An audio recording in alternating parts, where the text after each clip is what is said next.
Hi, my name's Helen Sylvester and I'm from the Australian Academy of Science and the Education team. And I'm here to talk to you today about the LIA Framework, how and why we developed it. But first I'd like to acknowledge that I'm currently filming on the land of the Ngunnawal people. I'd like to pay my respects to their elders, past, present and emerging. And I'd also like to acknowledge them as the first scientists on this land. So who are we, the Australian Academy of Science? The Australian Academy of Science has been around for a long time, and we've been producing resources and supporting science teachers and maths teachers since 1967. That's when we first published resources for teachers. Currently, we produce 3 sets of resources. One, Primary Connections for primary teachers, Resolved Mathematics for primary and secondary maths, and Science Connections for secondary science teachers. Now, I'm going to start off with a little bit of a history because that's really important of how the LIA framework came to be. Since 2003, Primary Connections was developed, and at that time they were looking for an appropriate framework. And in the 1990s, a paper was published outlining the 5E framework for developing teaching sequences. But a lot has happened since 2003. First of all, we've had the Australian curriculum in 2011. Then we had the STEM framework that was developed. We had a second version of the Australian curriculum in 2022. And of course, there's been a lot of other pedagogical tools and pedagogical approaches that have come about since then. That led and contributed to a report that came out on Primary Connections that identified whether or not it would be worthwhile doing a big change as opposed to a series of smaller changes. And this led us to look at whether or not the 5Es was still an appropriate framework to use. So we laid all the frameworks out on the table and compared them all. As part of our journey of discovery, we spoke to teachers, got their feedback on the 5E framework. We looked at how teaching had changed in the classroom. We also looked at the purpose of education. Now, this came from the Alice Springs Declaration, and that the whole point and purpose of education is to develop and promote excellence, but also develop active and informed members of the community. So science is not just for future scientists, it's also for the whole community to be involved and to understand how and why decisions based on science should be made. It also linked in with reports from the OECD that education needs to develop students with self-efficacy, agency and responsibility. So if we look at what the purpose of agency is for a student to have the ability and will to positively influence their world and the world around them. So how do we do that in teaching? How do we develop up teaching sequences that allow students to do that? When we laid out all the frameworks from around the world, we compared the 5Es and we compared to BSCE, that is the science group or science education group that first developed the 5Es, and they'd moved on to the anchored inquiry approach. We compared it to inquiry cycles from the IB. We looked at Open SciEd that looked at anchoring phenomena approach. We looked at the STEM Stanford model and a range of other research as well. And when we laid them all out, we identified that there were always 3 key phases. All of the frameworks started out with the hook, the link to reality, the real world, so that students could see why they were learning the science. Once students understood the why, which in Australia we call science as a human endeavour, then they go into this inquiry phase or a series of inquiry cycles where students build up their knowledge, they build up their skills, and it's all set out so that they can then take action. And that ACT phase was also in almost all the cycles as well. So once we identified those 3 key phases, I called them the LIA framework: Launch, Inquire, Act. Now, the Inquire is not just inquiry. Inquiry is one of those key elements of the science curriculum, but it's also having an inquiring mind, so understanding and taking part in your learning. Once we found that, we thought, right, it's time to sit down and start writing a teaching sequence. The launch was all about the why the students needed to learn what they needed to learn as part of the curriculum. The Inquire phase was what they needed to learn, broken down into a series of smaller steps or chunking. And then the how they're going to use it in their world. So the why, the what, and the how. So we sat down and we started writing our first teaching sequence. And that raised a lot of questions. What do you need in each of the phases to be good? What do you need to have a good launch or a hook for the students to know why they're learning it? What do you need in a good Inquire phase? And what sort of action or act could the students use to show their learning in the act phase? That meant we needed to think and look a bit deeper and dive in. So in the launch phase, we started talking about how to motivate and challenge the learners, the students. And we realised that whatever we did in the launch needed to be anchored to the science they needed to learn. You could have a really good fun activity, but it's not useful unless they're actually looking at the science. You also needed to connect with what was important to students and their community around them, because remember, this is all about the why they're learning it. So how is the science anchor, useful in their world?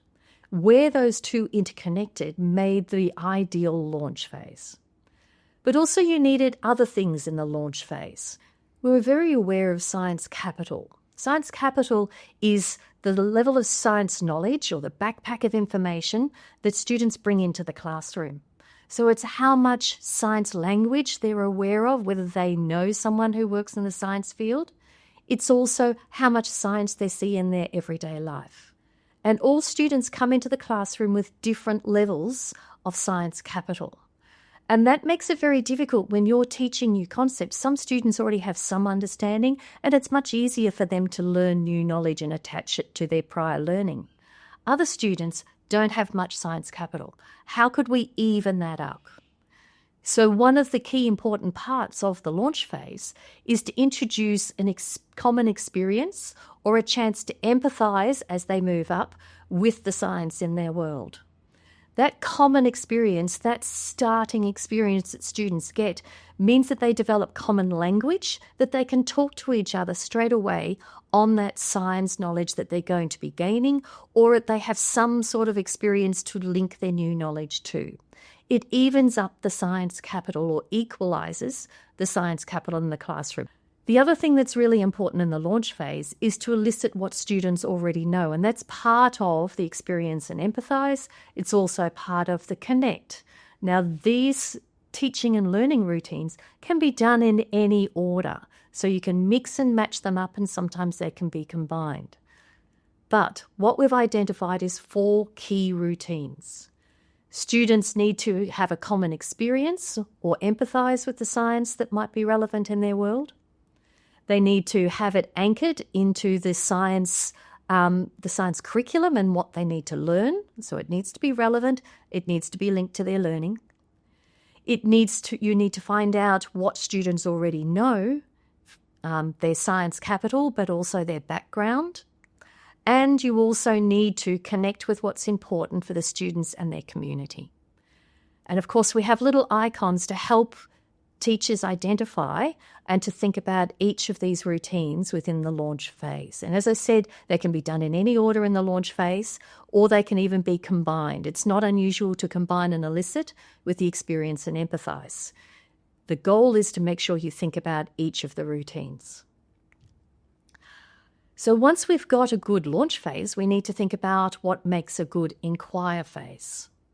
In an Inquire phase, the key thing is to think about what students need to learn, both the knowledge and the skills, and to plan that learning across a whole teaching sequence, not just in a lesson. So this is where we make links to the explicit teaching and the high-impact teaching skills that are important across many states in Australia. The key thing for these ones is to think about it across a whole sequence, not just individual lessons. So when you're planning out a series of Inquire lessons, you're thinking about how you can chunk the different bits of information and how you can sequence them so that students' knowledge and skills build up over time, over the whole teaching sequence. It also gives a chance for multiple exposures to the key concepts so that students keep revisiting them. I'm going to give you an example of this. We've built a sample or an exemplar teaching sequence called Bushfire and Ice, and we've broken down those big concepts into a series of smaller parts, and we also build in the skills. So students might start off with combustion and learning about combustion, and that then feeds into the carbon cycle. The students look at ice core data and how carbon dioxide levels have changed over time, and then they look at how all of that is affecting climate and how that is contributing to the increase in the number and intensity of bushfires, which then leads students to take action. But you can see how you build incrementally and chunk that bit of information across a whole sequence, not just in a lesson. It's also a gradual release of responsibility. So when you're teaching students skills, the goal is to start out with maybe teacher-led activities, and then gradually remove the scaffolding so that students take more and more responsibility. An example of that is you might have a teacher-led modelling or data modelling activity followed by a student-led data modelling activity. You then might go into a teacher-led valid testing and then a student-led valid testing. So you start with things scaffolded, being explicit with students of how to do it, and then gradually release the responsibility across a sequence, not just in one lesson. So it means planning the whole sequence. So when we're talking about an inquiry cycle, you'll notice we have our big circle there because the inquire cycles or the inquire phase are a large part of what students learn. And you'll also notice there are 3 key routines as part of that. And we talked a long time about how much time or emphasis should be placed on each of these, and that's reflected in the different colours in this cycle. So in the question routine, it pre-activates learning. Now, why use questioning right throughout your teaching? Questioning at the start gets students thinking about why it's relevant, what they do know and what they don't know. So that pre-activating learning is really important. It also, when students have maybe do science a couple of times a week or even once a week, if they've come in from a maths lesson or a humanities lesson, then they're thinking maths, humanities, English. So we need them through questioning to start thinking science again. So we link into what they've been learning, the launch phase, and where they're heading, so they know where they are in their learning. It also links to previous lessons, what students have already learnt, and occasionally you may need to do some front loading of key terms or other things so that students are ready to understand things. Once you've gone through the question routine, then you move into the investigate routine. Now, the investigate routine for science teachers is something that we often spend a lot of time thinking about and planning about. So they're engaging with the content, they're learning new skills, they're collaborating and being social in their learning, which all contributes to helping their learning. Again, we still include questioning throughout it just to check their understanding, but the goal is for students to articulate and be able to talk about what they've learned as they're learning it. Now, as a science teacher myself, I used to spend a lot of time planning these investigations, and I'll freely admit I didn't spend enough time thinking about what comes after. What comes after is really important, and we need to spend more time on it and plan for it. We need to make sure that students are making their learning visible after the investigation. We need to check that they've understood the purpose of the investigation and the key learning from that. You need to connect the learning past knowledge or prior knowledge with what they've just learnt in the investigate routine. You need to be able to plan for formative feedback. What possible misconceptions or alternative conceptions might students have? What questions can you ask to help students identify those alternative conceptions? How can you address them? It's also a chance for students to reflect on their learning and how much they've learnt and apply those metacognition skills. It also raises new questions, so the students are keen to do the next lesson as well. So as part of the Inquire phase, there are 3 routines, and take note of how much time we spend in each one of them. You start off with questioning and identifying and constructing what students already know and making links so they're being active in their learning and they're engaging.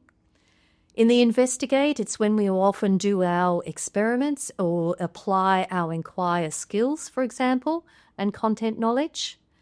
But we must spend time, and notice it's a significant amount of time, integrating that new knowledge, identifying have students learned what we hope they would learn, and are they linking it to their prior understandings. So spending time on all three routines is really important in the Inquire phase. Okay, so we've launched and we've hooked the students in, they've learnt the new skills, they've gained the new knowledge. It's time for them to take action, going into the act phase.